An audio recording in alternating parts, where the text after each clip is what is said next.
Hello guys, in this video I am going to show you how to enable your Touch ID, meaning that you will be required to use a fingerprint authentication when you open the Badoo application.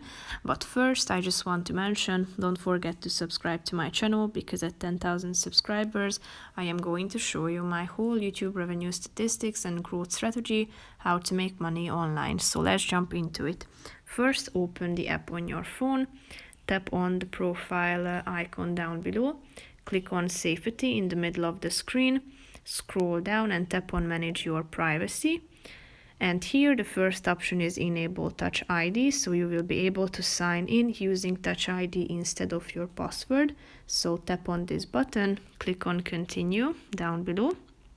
Now add your fingerprint, and now as you can see you have successfully enabled the Touch ID function.